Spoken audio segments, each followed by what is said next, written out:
friends, and welcome to Sleepy Time Tales, a podcast aimed at helping you to get a good night's sleep. Do you find your mind plagued with the stresses of modern life, especially when the lights are out and you're trying to get a restful night? Does your spinning mind keep you awake? Follow my voice down the path towards a good night's rest. Listen to me tell a story that will keep your mind from wandering to your daytime problems, the ones you can't solve right now and will be easier to solve well rested. Listen to my voice and allow yourself to drift, following the twists and turns of the story, but slowly letting go and drifting into sleep. Before we get on with the show, I'd like to take a couple of minutes of your time and ask for a little bit of support. The show is brought to you as always by the supporters on Patreon. I'm hearing from more people all the time how valuable they find the show, and those supporters who have the means to help fund it, to keep it going, and to help me to reach new audiences are very much appreciated. I'd like to do more episodes and take more time on story selection and writing original stuff that I just can't do right now. So if you would like to help me ultimately take Sleepy Time Tales full time, and you are making use of it regularly to help you to deal with sleeplessness, and most importantly, if you have the means, please check out patreon.com/sleepytimetales or go to the link in the show notes or from the website to take a look at what's available there for you from as little as $2 a month. If you're more inclined to make a one-off contribution, then check out buymeacoffee.com/sleepytimetales, also linked in the show notes. And there you can, buy me a coffee without even needing to sign up for the service. I'd like to thank Nikki, who contributed recently on the Buy Me a Coffee and had some very nice comments to offer as well. It's very much appreciated, so thank you, Nikki, for your support. But while money's nice, it's what we use to buy things. Another huge way to help the show is simply to spread the word. If there is someone in your life who you think will benefit from listening to Sleepy Time Tales, just let them know. If you recommend the show on social media, make sure to tag me in so that I know and I can thank you. That's at Sleepy Time Tales on Instagram or Twitter. Last but not least, of course, I need to shout out the music, which is Sweet Night and Friends by Kumiko. The music is available on their website at loyaltyfreakmusic.com, and you can find it linked in the show notes, because they've got some very cool stuff that they release under various names that I recommend you check out. Thank you for taking the time. Let's get back to the show. So what exactly is Sleepy Time Tales? What is it for? This strange idea, this podcast that you're supposed to fall asleep to. But in the 21st century, lack of sleep is a health crisis, and this is a podcast that is intended to help those that it can to get a restful night. Do you find yourself lying awake at night with your mind spinning in emotions in turmoil with anxieties of 21st century life? Do you wake up in the middle of the night and find yourself not quite able to doze back off at 3 a.m.? I'm here to help. My name is Dave, and I'm your narrator, here to help you into a restful night. Sleepy Time Tales is intended to be used as a distraction to what keeps you awake at night, or sometimes just background noise or company. That's why I make the episodes quite long, so that I'm here for you without any pressure of the end coming. As far as I know, there's a couple of different ways to engage with the show. For me, I need something to focus on. A story or an event that let me keep my mind on a specific point, to stop it from spinning out into stress and anxieties. I need something to focus on just enough not to resist the embrace of a night's sleep when it comes for me. For some people, there's a different way to engage, I think. Some people just need background noise. Something like a white noise or the sound of the ocean or the wind in the trees, or maybe just some boring dude droning on in the background. But however you choose to engage with the show, it's very important that you don't force sleep. Just keep a light mental grip on the thread of the tale as I'm telling it to you, and allow the need for sleep to come for you. Now obviously I'm hoping that you're asleep before I get to the end of the episode, but it's important you don't feel pressurized. It may not work on your first night. In fact, it'll probably take a couple of nights to work for you. I recommend giving it maybe 3 to give it a chance. My accent may be strange to you, one episode might be long enough, or just the strangeness of the idea may take some getting used to. Or maybe you're like me. Maybe your problem isn't so much going to sleep, but waking up in the middle of the night and not being able to go back. What I recommend, because of what works for me, is to listen to the podcast all night. With the shows that I listen to, I can't listen to myself because that would be like killing yourself, but I have some of my own favorites. I download a whole bunch of episodes and then I'll start from the latest one and then let them run through the whole night.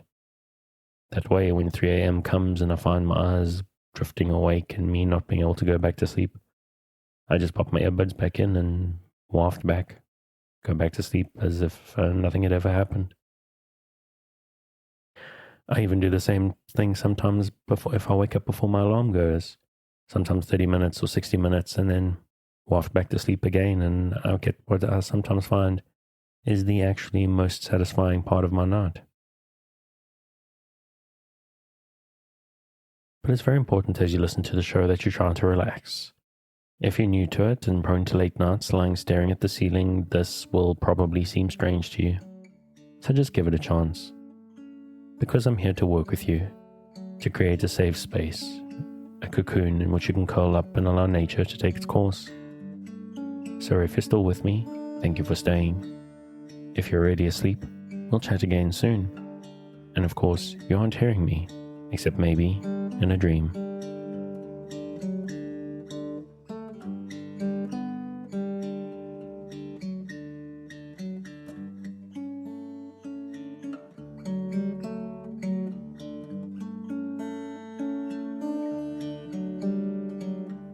Lady Audley's Secret by Mary Elizabeth Braddon. Chapter 1. Lucy. It lay down in a hollow, rich with fine old timber and luxuriant pastures, and you came upon it through an avenue of limes bordered on either side by meadows, over the high hedges of which the cattle looked inquisitively at you as you passed, wondering perhaps what you wanted. For there was no thoroughfare, and unless you were going to the court, you had no business there at all. At the end of this avenue there was an old arch and a clock tower with a stupid, bewildering clock, which had only one hand, and which jumped straight from one hour to the next, and was therefore always in extremes. Through this arch you walked straight into the gardens of Audley Court. A smooth lawn lay before you, dotted with groups of rhododendrons, which grew in more perfection here than anywhere else in the county. To the right there were the kitchen gardens, the fish pond, and an orchard bordered by a dry moat, and a broken ruin of a wall, in some places thicker than it was high, and everywhere overgrown with trailing ivy, yellow stonecrop, and dark moss. To the left there was a broad gravelled walk, down which, years ago, when the place had been a convent, the quiet nuns had walked hand in hand. A wall bordered with espaliers and shadowed on one side by goodly oaks, which shut out the flat landscape and circled in the house and gardens with a darkening shelter. The house faced the arch and occupied 3 sides of a quadrangle. It was very old and very irregular and rambling. The windows were uneven, some small, some large, some with heavy stone mullions and rich stained glass, others with frail lattices that rattled in every breeze, others so modern that they might have been added only yesterday. Great piles of chimneys rose up here and there behind the pointed gables, and seemed as if they were so broken down by age and long service that they must have fallen but for the straggling ivy which, crawling up the walls and trailing even over the roof, wound itself about them and supported them. The principal door was squeezed into a corner of a turret at one angle of the building, as if it were in hiding from dangerous visitors, and wished to keep itself a secret. A noble door for all that. Old oak, and studded with great square-headed iron nails, and so thick that the sharp iron knocker struck upon it with a muffled sound, and the visitor rung a clanging bell that dangled in a corner among the ivy, lest the noise of the knocking should never penetrate the stronghold. A glorious old place, a place that visitors fell in raptures with, feeling a yearning wish to have done with life and to stay there forever, staring into the cool fish ponds and counting the bubbles as the roach and carp rose to the surface of the water. A spot in which peace seemed to have taken up her abode, settling her soothing hand on every tree and flower, on the still ponds and quiet alleys, the shady corners of the old-fashioned rooms, the deep window seats behind the painted glass, the low meadows and the stately avenues, aye, even upon the stagnant well which, cool and sheltered as all else in this old place, hid itself away in a shrubbery behind the gardens, with an idle handle that was never turned, and a lazy rope so rotten that the pail had broken away from it and had fallen into the water. A noble place, inside as well as out. A noble place. A house in which you incontinently lost yourself if ever you were so rash as to attempt to penetrate its mysteries alone. A house in which no one room had any sympathy with another, every chamber running off at a tangent into an inner chamber, and through that, down some narrow staircase leading to a door, which in its turn led back into that very part of the house from which you thought yourself the furthest.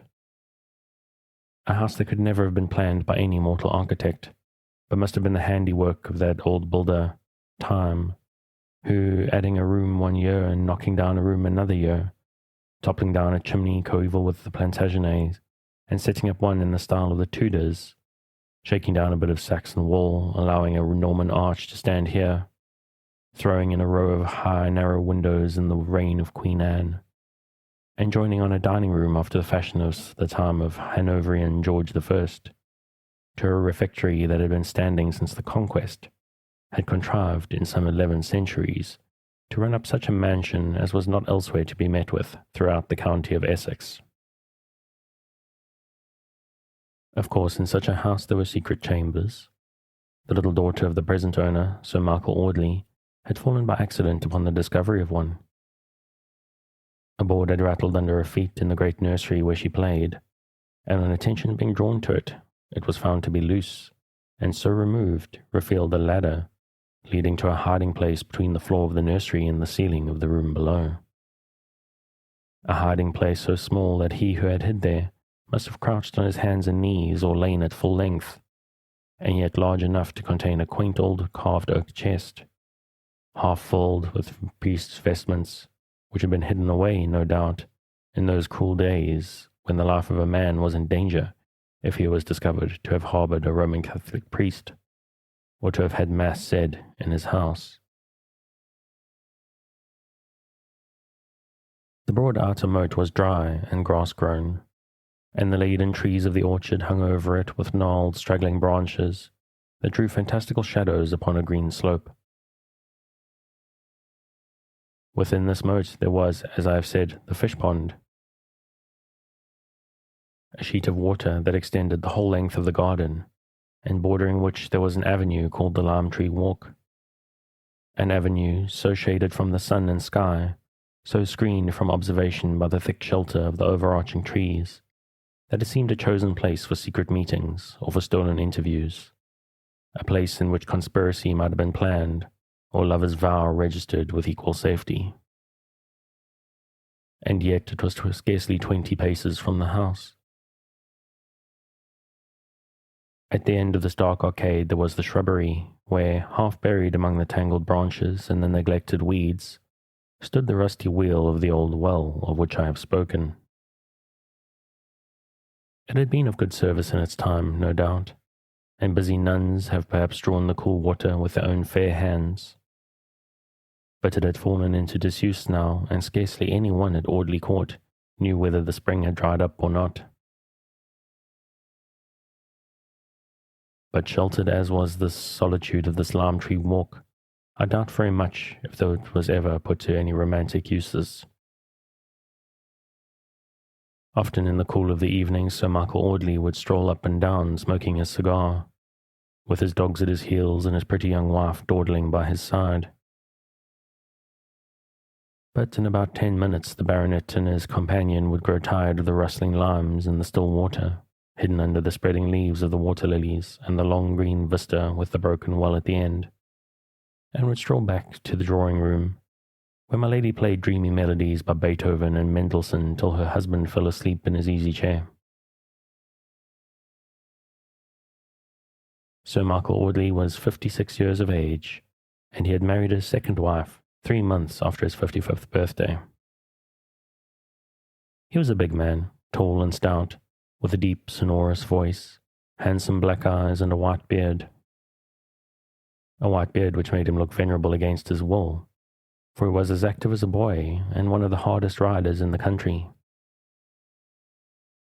For 17 years he had been a widower with an only child, a daughter, Alicia Audley, now 18, and by no means too well pleased at having a stepmother brought home to the court.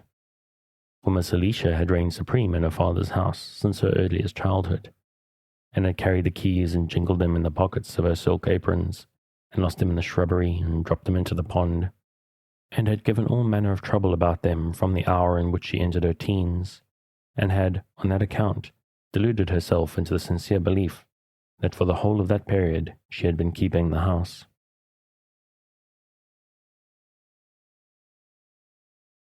But Miss Alicia's day was over, and now when she asked anything of the housekeeper would tell her that she would speak to my lady, or that she would consult my lady, and if my lady pleased it would be done. So the baronet's daughter, who was an excellent horsewoman, and a very clever artist, spent most of her time out of doors, riding about the green lanes and sketching the cottage children and the ploughboys and the cattle and all manner of animal life that came in her way.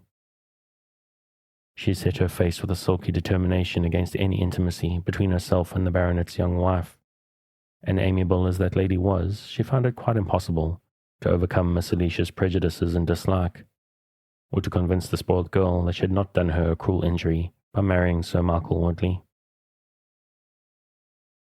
The truth was that the Lady Audley had, in becoming the wife of Sir Michael, made one of those apparently advantageous matches which are apt to draw upon a woman the envy and hatred of her sex.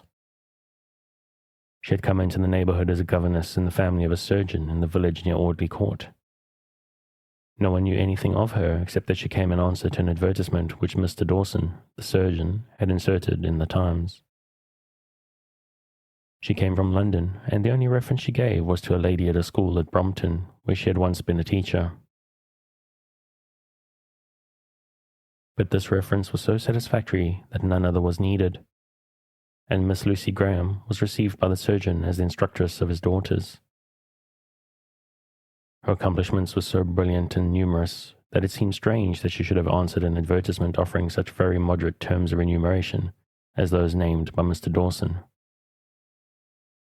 But Miss Graham seemed perfectly well satisfied with her situation, and she taught the girls to play sonatas by Beethoven and to paint from nature after Creswick, and walk through a dull, out-of-the-way village to the humble little village 3 times every Sunday, as contentedly as if she had no higher aspiration in the world than to do so for all the rest of her life.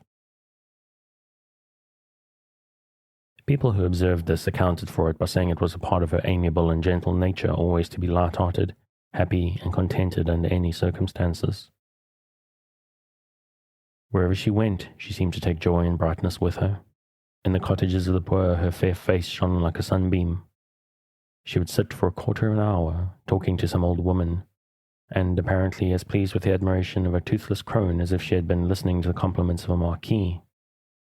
And when she tripped away, leaving nothing behind her, for her poor salary gave no hope to her benevolence, the old woman would burst out into senile raptures with her grace, beauty, and kindliness, such as she never bestowed upon the vicar's wife, who half fed and clothed her.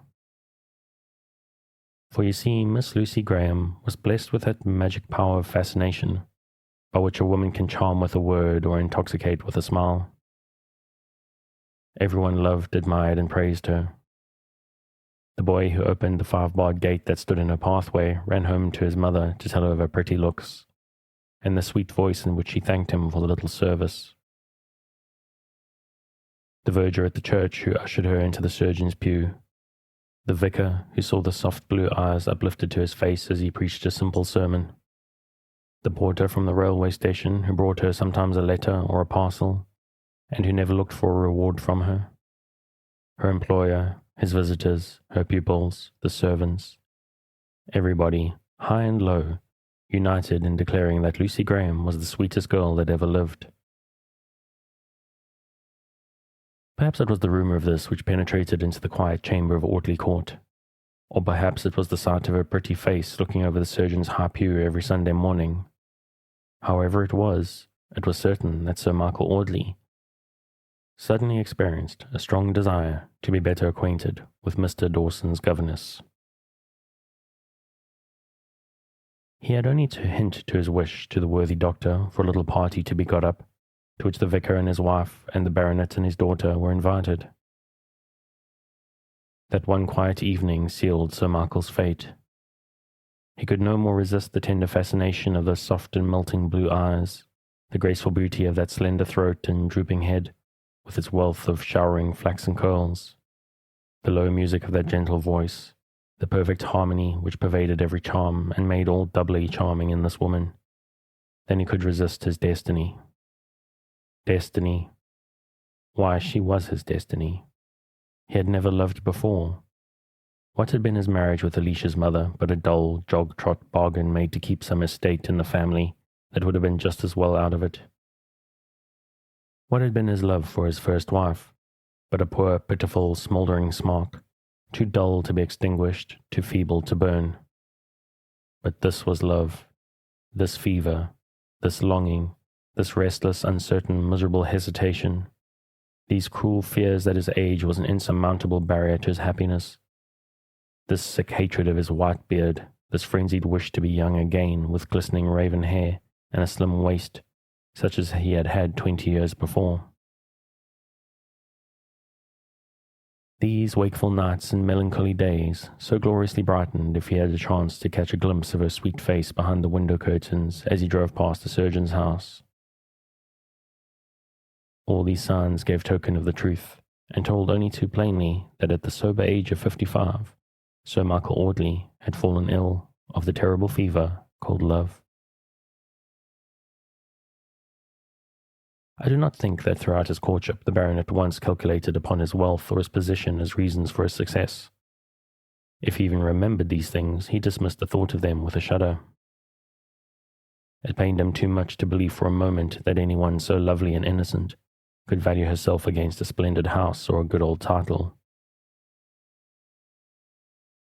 No, his hope was that, as her life had been most likely one of toil and dependence, and as she was very young, nobody exactly knew her age, but she looked little more than 20, she might never have formed any attachment, and that he, being the first to woo her, might, by tender attentions, by generous watchfulness, by love which should recall to her the father she had lost, and by protecting care that should make him necessary to her, win her young heart, and obtain from her fresh and earliest love, the promise of her hand. It was a very romantic daydream, no doubt, but for all that it seemed in a very fair way to be realized. Lucy Graham appeared by no means to dislike the baronet's attentions. There was nothing whatever in her manner that betrayed the shallow artifices employed by a woman who wishes to captivate a rich man. She was so accustomed to admiration from everyone, high and low, that Sir Michael's conduct made very little impression upon her. Again, he had been so many years a widower that people had given up the idea of his ever marrying again. At last, however, Mrs. Dawson spoke to the governess of the subject. The surgeon's wife was sitting in the schoolroom busy at work, while Lucy was putting the finishing touches on some watercolour sketches done by her pupils. "Do you know, my dear Miss Graham," said Mrs. Dawson, "I think you ought to consider yourself a remarkably lucky girl." The governess lifted her head from its stooped attitude and stared wonderingly at her employer, shaking back a shower of curls. They were the most wonderful curls in the world, soft and feathery, always floating away from her face and making a pale halo around her head when the sunlight shone through them. "What do you mean, my dear Mrs. Dawson?" she asked, dipping her camel's hair brush into the wet aquamarine upon the palette, and poising it carefully before putting in the delicate streak of purple which was to brighten the horizon in her pupil's sketch. "Why, I mean, my dear, that it only rests with yourself to become Lady Audley and the mistress of Audley Court." Lucy Graham dropped the brush upon the picture and flushed scarlet by the roots of her fair hair, and grew pale again, far paler than Mrs. Dawson had ever seen her before.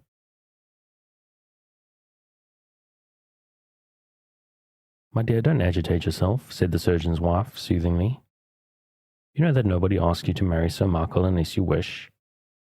Of course it would be a magnificent match. He has a splendid income and is one of the most generous of men. Your position would be very high, and you would be enabled to do a great deal of good. But, as I said before, you must be entirely guided by your own feelings. Only one thing I must say, and that is if Sir Michael's attentions are not agreeable to you, it is really scarcely honourable to encourage him." "His attentions? Encourage him?" muttered Lucy, as if the words bewildered her. Pray, don't talk to me, Mrs. Dawson. I had no idea of this. It's the last thing that would have occurred to me." She leaned her elbows on the drawing board before her and, clasping her hands over her face, seemed for some minutes to be thinking deeply. She wore a narrow black ribbon round her neck, with a locket or a cross, or a miniature perhaps, attached to it. But whatever the trinket was, she always kept it hidden under her dress. Once or twice, while she sat silently thinking, she removed one of her hands from before her face, and fidgeted nervously with the ribbon, clutching at it with a half-angry gesture, and twisting it backwards and forwards between her fingers. "I think some people are born to be unlucky, Mrs. Dawson," she said, by and by.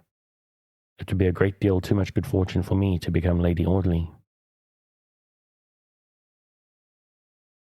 She said this with so much bitterness in her tone that the surgeon's wife looked up at her with surprise. "You unlucky, my dear?" she exclaimed. "I think you're the last person who ought to talk like that. You're such a bright, happy creature that it does everyone good to see you. I'm sure I don't know what we shall do if Sir Michael robs us of you." After this conversation they often spoke upon the subject, and Lucy never again showed any emotion whenever the baronet's admiration for her was canvassed. It was a tacitly understood thing in the surgeon's family that whenever Sir Michael proposed, the governess would quietly accept him. And indeed the simple Dawsons would have thought it something more than madness in a penniless girl to reject such an offer. So one misty August evening, Sir Michael, sitting opposite to Lucy Graham at a window in the surgeon's little drawing-room, took an opportunity, while the family happened by some accident to be absent from the room, of speaking upon the subject nearest to his heart. He made the governess, in a few but solemn words, an offer of his hand. There was something almost touching in the manner and tone in which he spoke to her, half in deprecation, knowing that he could hardly expect to be the choice of a beautiful young girl, and praying rather that she would reject him, even though she broke his heart by doing so, than that she should accept his offer if she did not love him. "I scarcely think there's a greater sin, Lucy," he said solemnly, "than that of a woman who marries a man she does not love. You are so precious to me, my beloved, that deeply as my heart is set on this, and bitter as the mere thought of disappointment is to me, I would not have you commit such a sin for any happiness of mine. If my happiness could be achieved by such an act, which it could not, which it never could," he repeated earnestly, "nothing but misery can result from a marriage dictated by any motive but truth and love." Lucy Graham was not looking at Sir Michael, but straight out into the misty twilight and dim landscape far away beyond the little garden. The baronet tried to see her face, but her profile was turned to him, and he could not discover the expression of her eyes. If he could have done so, he would have seen a yearning gaze which seemed as if it would have pierced the far obscurity and looked away into another world. "Lucy, you heard me?" "Yes," she said, gravely, not coldly, or in any way as if she were offended at his words. "And your answer?"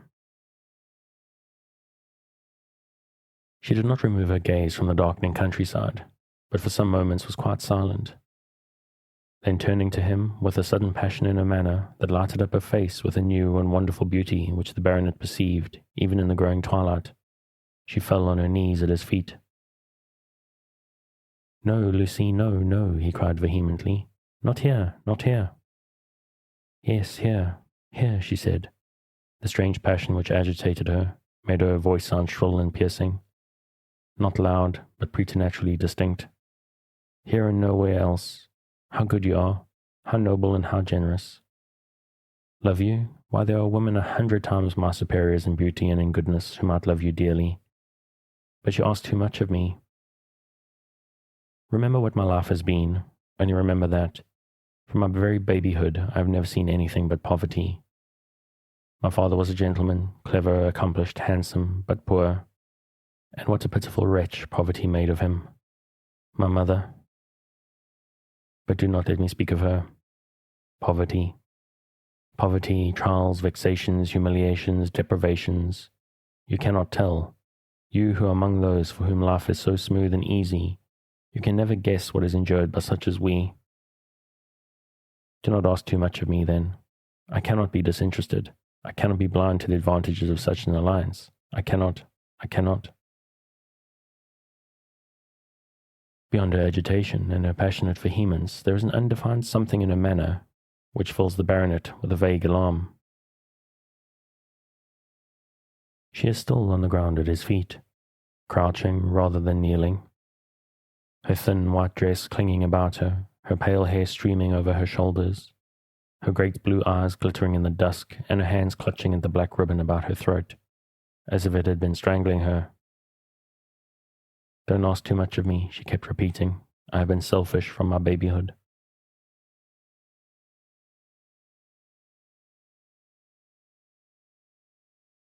"Lucy? Lucy, speak plainly. Do you dislike me?" "Dislike you? No, no.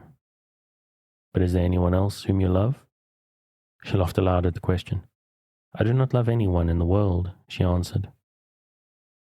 He was glad of her reply, and yet that and the strange laugh jarred upon his feelings.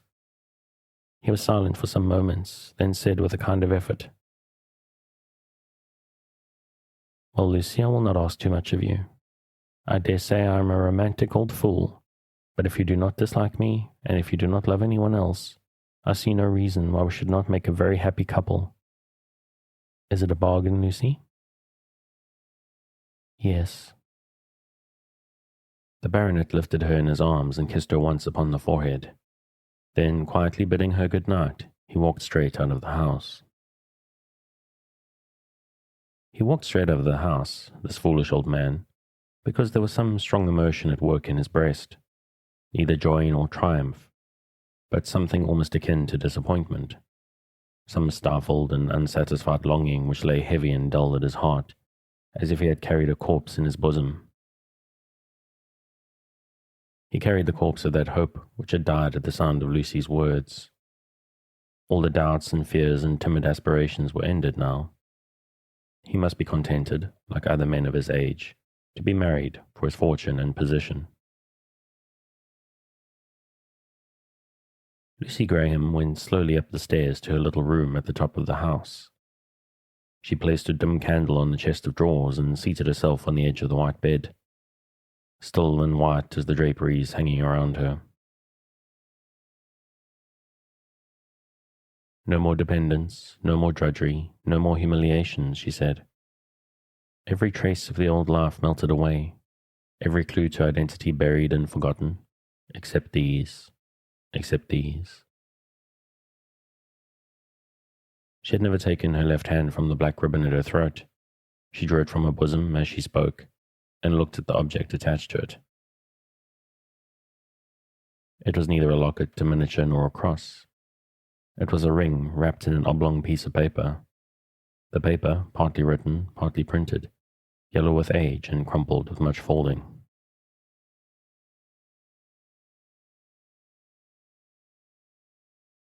Chapter 2.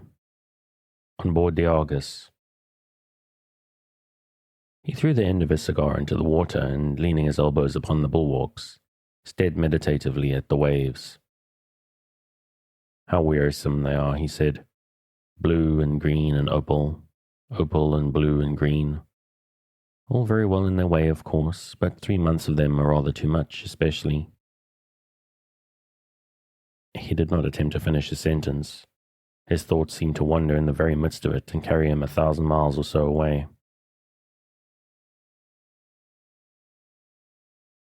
"Poor little girl, how pleased she'll be," he muttered, opening his cigar case, lazily surveying its contents. "How pleased and how surprised. Poor little girl. After 3 years and a half, too, she will be surprised." He was a young man of about 25, with dark face bronzed by exposure to the sun. He had handsome brown eyes with a lazy smile in them that sparkled through the black lashes, and a bushy beard and moustache that covered the whole lower part of his face. He was tall and powerfully built. He wore a loose grey suit and a felt hat, thrown carelessly upon his black hair. His name was George Talboys, and he was aft cabin passenger on board the good ship Argus, laden with Australian wool and sailing from Sydney to Liverpool. There were very few passengers in the aft cabin of the Argus. An elderly wool stapler returning to his native country with his wife and daughters after having made a fortune in the colonies. A governess of 33 years of age, going home to marry a man to whom she had been engaged 15 years. The sentimental daughter of a wealthy Australian wine merchant, invoiced to England to finish her education, and George Talboys were the only first-class passengers on board. This George Talboys was the life and soul of the vessel. Nobody knew who or what he was, or where he came from, but everybody liked him. He sat at the bottom of the dinner table and assisted the captain in doing the honours of the friendly meal. He opened the champagne bottles and took wine with everyone present. He told funny stories and led the laugh himself with such joyous peal that the man must have been a churl who could not have laughed for pure sympathy. He was a capital hand at speculation and victorun and all the merry games, which kept the little circle around the cabin lamp so deep in innocent amusement that a hurricane might have howled overhead without their hearing it. But he freely owned that he had no talent for whist, and that he didn't know a knight from a castle upon the chessboard. Indeed, Mr. Talboys was by no means too learned a gentleman. The pale governess had tried to talk to him about fashionable literature, but George had only pulled his beard and stared very hard at her, saying occasionally, "Ah, yes, by Jove, and to be sure, huh?" The sentimental young lady, going home to finish her education, had tried him with Shelley and Byron, and he had fairly laughed in her face, as if poetry were a joke. The wood stapler sounded him on politics, but he did not seem deeply versed in them, so they would let him go his own way, smoke his cigars and talk to the sailors, lounge over the bulwarks and stare at the water, and make himself agreeable to everybody in his own fashion. But when the Argus came to be within about a fortnight's sail of England, everybody noticed a change in George Talboys. He grew restless and fidgety, sometimes so merry that the cabin rung with his laughter, sometimes moody and thoughtful. Favourite as he was among the sailors, they were tired at last of answering his perpetual questions about the probable time of touching land. Would it be in 10 days, in 11, in 12, in 13? Was the wind favourable? How many knots an hour was the vessel doing? Then a sudden passion would seize him, and he would stamp upon the deck, crying out that she was a rickety old craft, and that her owners were swindlers to advertise her as the fast-sailing Argus. She was not fit for passenger traffic. She was not fit to carry impatient living creatures with hearts and souls. She was fit for nothing but to be laden with bales of stupid wool that might rot in the sea and be none the worse for it.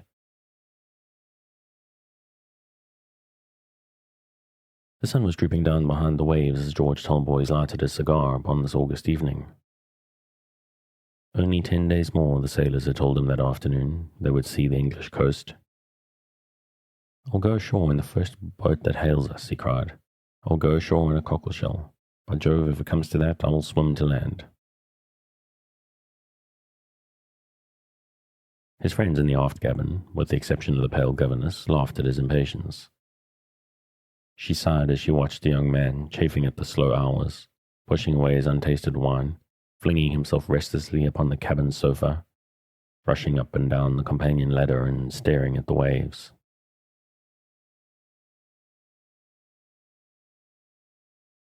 As the red rim of the sun dropped into the water, the governess ascended the cabin stairs for a stroll on deck, while the passengers sat over the wine below. She stopped when she came up to George and, standing by his side, watched the fading crimson in the western sky. The lady was very quiet and reserved, seldom sharing in the after-cabin amusements, never laughing, and speaking very little. But she and George Talboys had been excellent friends throughout the passage. "Does my cigar annoy you, Miss Morley?" he said, taking it out of his mouth. "Not at all. Pray do not leave off smoking. I only came up to look at the sunset. What a lovely evening." Yes, I dare say," he answered impatiently. "Yet so long, so long. 10 more interminable days and 10 more weary nights before we land." "Yes," said Miss Morley, sighing. "Do you wish the time shorter?" "Do I?" cried George. "Indeed I do. Don't you?" "Scarcely." "But is there no one you love in England? Is there no one you love looking out for your arrival?" "I hope so," she said gravely. They were silent for some time, he smoking a cigar with a furious impatience, as if he could hasten the course of the vessel by his own restlessness. She looking out at the waning light with melancholy blue eyes that seemed to have faded with poring over closely printed books and difficult needlework. Eyes that had faded a little, perhaps by reason of tears secretly shed in the lonely night. "See," said George, suddenly, pointing in another direction from that towards which Miss Morley was looking. "There's the new moon." She looked up at the pale crescent, her own face almost as pale and wan. "This is the first time we have seen it." "We must wish," said George. "I know what I wish." "What?" "That we may get home quickly."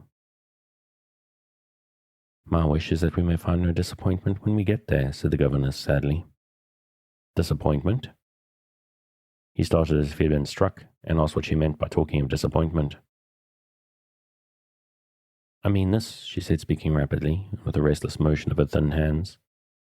"I mean that as the end of the voyage draws near, hope sinks in my heart, and a sick fear comes over me that at last all may not be well. The person I go to meet may be changed in his feelings towards me, or he may retain all the old feeling until the moment of seeing me, and then lose it in a breath at sight of my poor wan face. For I was called a pretty girl, Mr. Talboys, when I sailed for Sydney 15 years ago. Or he may be so changed by the world as to have grown selfish and mercenary, and he may welcome me for the sake of my 15 years' savings. Again, he may be dead. He may have been well perhaps up to within a week of our landing, and in that last week may have taken a fever and died an hour before our vessel anchors in the Mersey. I think of all these things, Mr. Talboys, and act the scenes over in my mind, and feel the anguish of them 20 times a day. 20 times a day, she repeated. Why, I do it 1,000 times a day."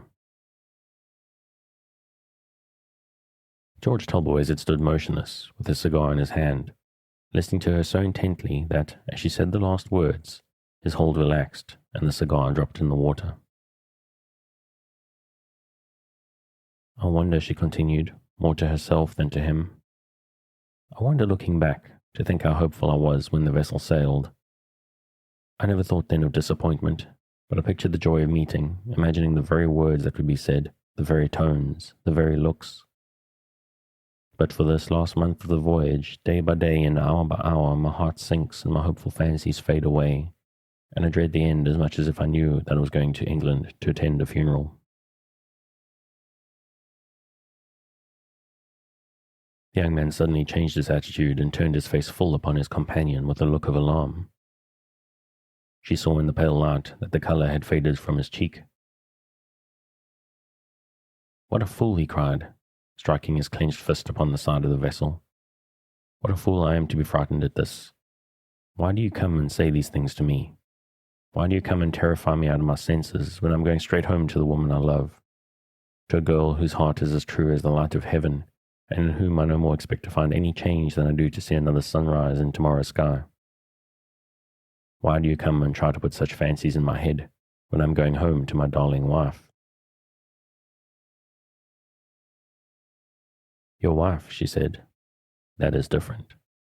There is no reason that my terror should terrify you. I'm going to England to join a man to whom I was engaged to be married 15 years ago. He was too poor to marry then, and when I was offered a situation as governess in a rich Australian family, I persuaded him to let me accept it, so that I might leave him free and unfettered to win his way in the world, while I saved a little money to help us when we began life together.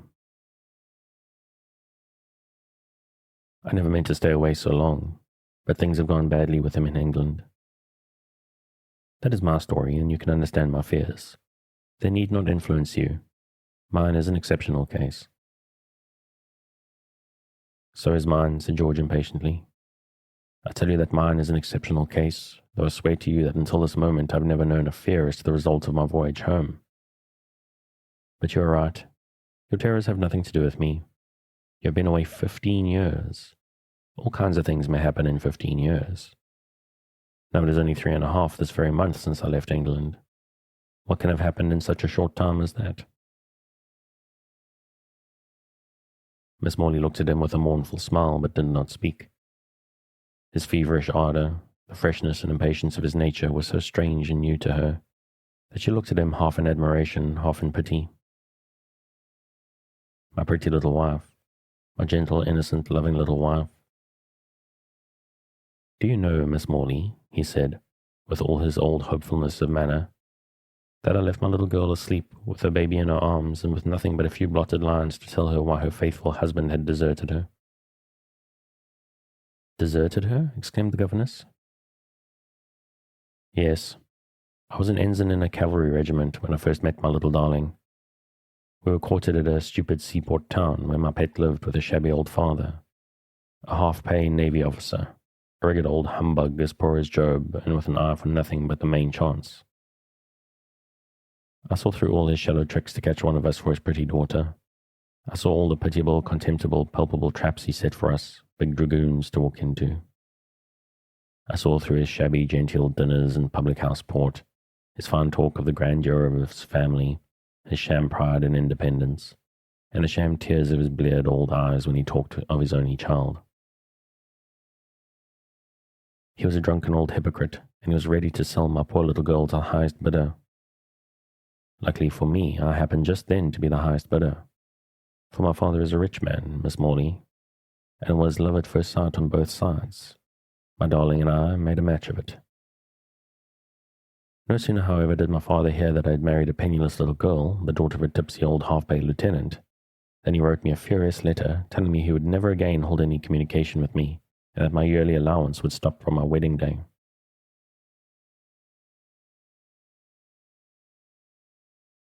As there was no remaining in such a regiment as mine, with nothing but my pay to live on, and my pretty little wife to keep, I sold out, thinking that before the money was exhausted I should be sure to drop into something. I took my darling to Italy, and we lived there in splendid style as long as my £2,000 lasted. But when that began to dwindle down to a couple of hundred or so, we came back to England, and as my darling had a fancy for being near that tiresome old father of hers, we settled at the watering place where he lived. Well, as soon as the old man heard that I had a couple of £100 left, he expressed a wonderful degree of affection of us, and insisted on our boarding in his house. We consented, still to please my darling, who had just then had a peculiar right to have every whim and fancy of her innocent heart indulged. We did board with him, and finally he fleeced us. But when I spoke of it to my little wife, she only shrugged her shoulders and said she did not like to be unkind to her poor papa.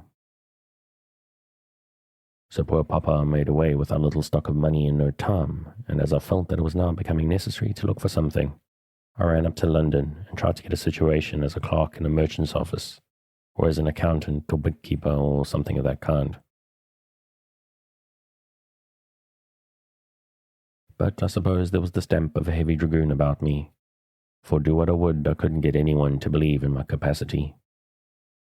And tired out and downhearted, I returned to my darling, to find her nursing a son and heir to his father's poverty. Poor little girl, she was very low-spirited, and when I told her that my London expedition had failed, she fairly broke down and burst into a storm of sobs and lamentations, telling me that I ought not to have married her if I could give her nothing but poverty and misery, and that I had done her a cruel wrong in making her my wife. By heaven!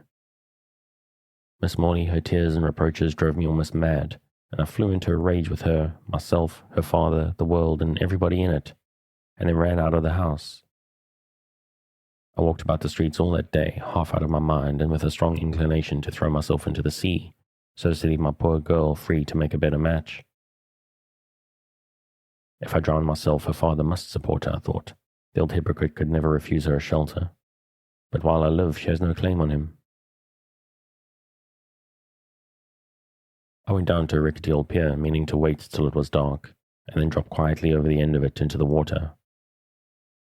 But while I sat there smoking my pipe and staring vacantly at the seagulls, 2 men came down, and one of them began to talk of the Australian gold diggings and the great things that were to be done there. It appeared that he was going to sail in a day or 2, and he was trying to persuade his companion to join him in the expedition. I listened to these men for upward of an hour, following them up and down the pier with my pipe in my mouth and hearing all their talk. After this, I fell into conversation with them myself and ascertained that there was a vessel going to leave Liverpool in 3 days, by which vessel one of the men was going out.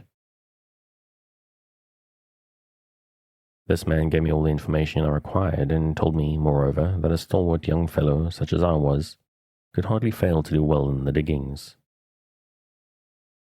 The thought flashed upon me so suddenly that I grew hot and red in the face and trembled in every limb with excitement. This was better than the water, at any rate. Suppose I stole away from my darling, leaving her safe under her father's roof, and went and made a fortune in the New World, and came back in a 12-month to throw it into her lap, for I was so sanguine in those days that I counted on making my fortune in a year or so. I thanked the man for his information, and late at night strolled homeward. It was bitter winter weather, but I had been too full of passion to feel cold, and I walked through the quiet streets with the snow drifting in my face and a desperate hopelessness in my heart. The old man was sitting drinking brandy and water in the little dining room, and my wife was upstairs, sleeping peacefully with the baby on her breast. I sat down and wrote a few brief lines which told her I had never loved her better than now, when I seemed to desert her, that I was going to try my fortune in the New World, and that if I succeeded, I should come back to bring her plenty and happiness, but that if I failed, I should never look upon her face again. I divided the remainder of our money, something over £40, into 2 equal portions, leaving one for her and putting the other in my pocket. I knelt down and prayed for my wife and child, with my head upon the white counterpane that covered them. I wasn't much of a praying man at ordinary times, but God knows that was a heartfelt prayer. I kissed her once and the baby once, and then crept out of the room. The dining room door was open, and the old man was nodding over his paper. He looked up as he heard my step in the passage and asked me where I was going.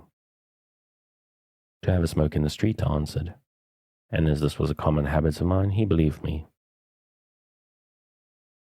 3 nights after, I was out at sea, bound for Melbourne, a steerage passenger with a digger's tools for my baggage, and about 7 shillings in my pocket. And you succeeded? Asked Miss Morley. Not till I'd long despaired of success, not until poverty and I had become such old companions and bedfellows that looking back at my past life, I wondered whether that dashing, reckless, extravagant, luxurious, champagne-drinking dragoon could have really been the same man who sat on the damp ground, gnawing a mouldy crust in the wilds of the New World.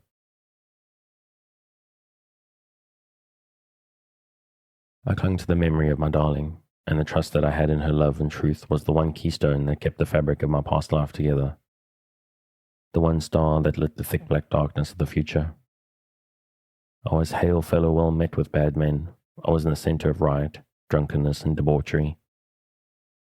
But the purifying influence of my love kept me safe from all. Thin and gaunt, the half-starved shadow of what I had once been, I saw myself one day in a broken bit of looking-glass and was frightened by my own face. But I toiled on through all, through disappointment and despair, rheumatism, fever, starvation, at the very gates of death. I toiled on steadily to the end, and in the end I conquered. He was so brave in his energy and determination, in his proud triumph of success, and in the knowledge of the difficulties he had vanquished, that the pale governess could only look at him in wondering admiration.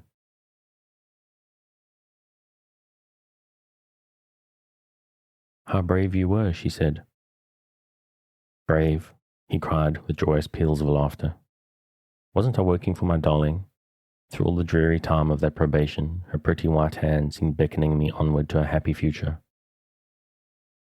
Why, I have seen her under my wretched canvas tent, sitting by my side with her boy in her arms, as plainly as I'd ever seen her in the one happy year of our wedded life.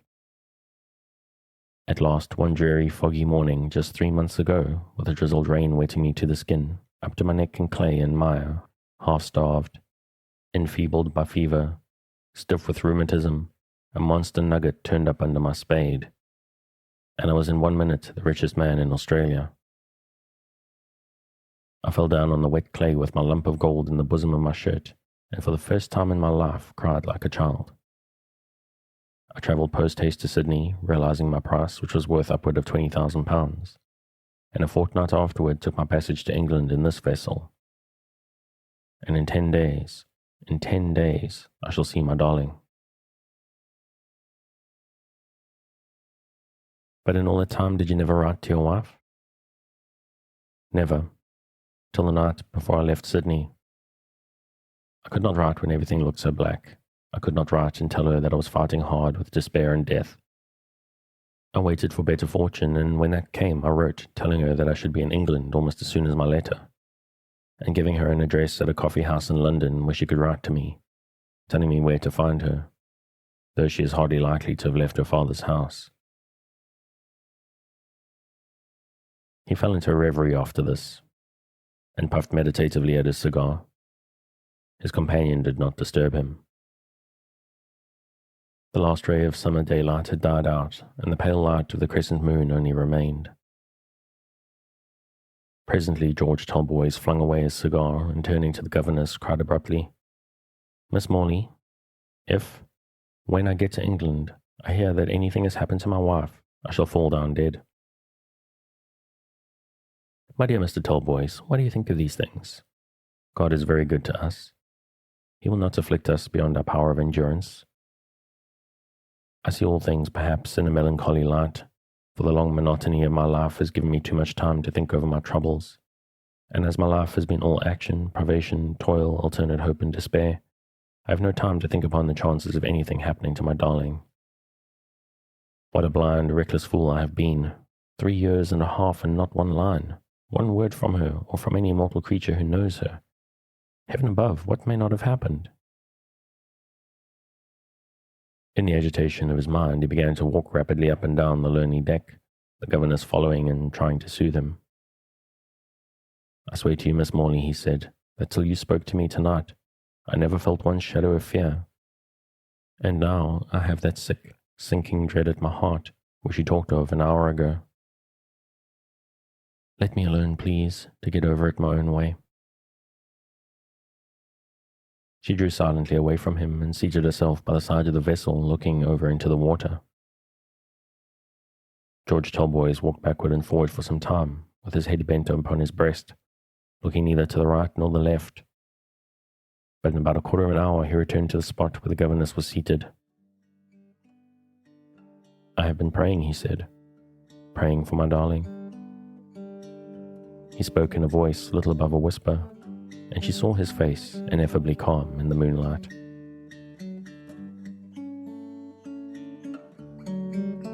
And that's why I'm going to be calling it tonight. As ever, if you want to pick up where I've left off or read the story through on your own, You can find it on Project Gutenberg at the link in the show notes.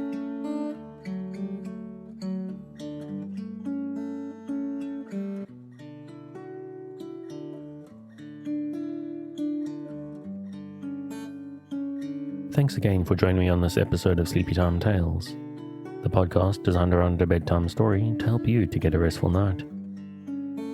New episodes will be released every Sunday night to give you something fresh to help you rest in a new week. But make sure to subscribe in whatever service you use so that you get your new episodes whenever they come out. A reminder that the music for tonight is Sweet Night and Friends by Kumiko. Check out more of their work on their website, which you'll find linked in the show notes. Good night, and sweet dreams.